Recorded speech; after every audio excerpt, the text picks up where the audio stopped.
Para tentara baru mulai menyadari sesuatu yang mengerikan ketika mereka tiba di pangkalan tersebut. Pangkalan itu dibangun di dasar sebuah cekungan, dikelilingi oleh pegunungan di segala sisi, seolah-olah mereka berada dalam sebuah kuburan alami. Hal ini secara tidak langsung berarti mereka menyerahkan diri mereka kepada Taliban. Ketika mereka menyuarakan kekhawatiran tersebut, rekan satu tim mereka tertawa terbahak-bahak, merasa yakin bahwa Taliban tidak akan punya nyali untuk menyerang mereka. Namun, detik berikutnya, peluru dari pejuang Taliban menghujam seperti hujan, menyebabkan para tentara kocar-kacir dalam kepanikan. Setelah kekacauan mereda, mereka tersadar dan mulai mengatur serangan balasan. Namun, setelah menembak secara membabi buta, mereka menyadari bahwa karena mereka terjebak bagaikan berada di dalam lubang yang dalam, mereka bahkan tidak bisa melihat musuh. Tanpa target yang terlihat, mereka kemudian menyiapkan mortir dan menembakkan peluru ke arah posisi Taliban.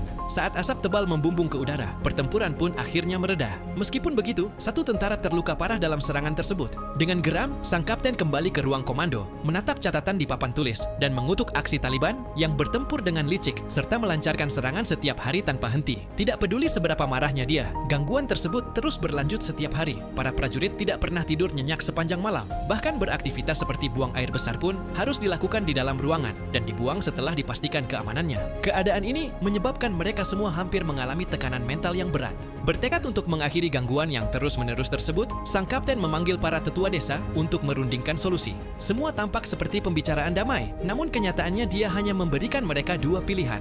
Mereka dapat meletakkan senjata mereka, dan Amerika Serikat akan berinvestasi besar-besaran dalam membangun kembali komunitas mereka, atau mereka akan menghadapi pemboman. Pada akhirnya, para tetua memilih opsi pertama, lalu memerintahkan semua orang yang hadir untuk menyerahkan senjata mereka. Kapten merasa puas dengan hasil tersebut. Mereka mengira bahwa setelah kesepakatan ini, tentara Amerika akhirnya bisa bersantai dan bergerak bebas di sekitar pangkalan.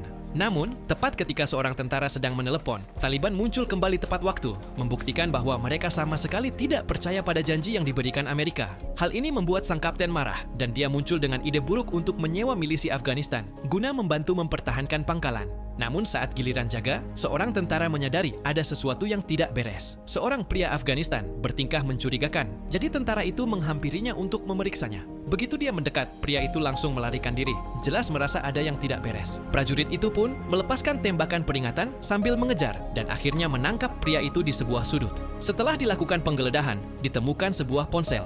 Ketika mereka memeriksanya, mereka menyadari bahwa pria tersebut telah memotret setiap bagian dari tata letak pangkalan dan mengirimkan gambar-gambar tersebut. Saat diinterogasi, pria itu menolak untuk mengucapkan sepatah kata pun. Namun jelas bahwa Taliban mungkin sedang mempersiapkan serangan skala besar.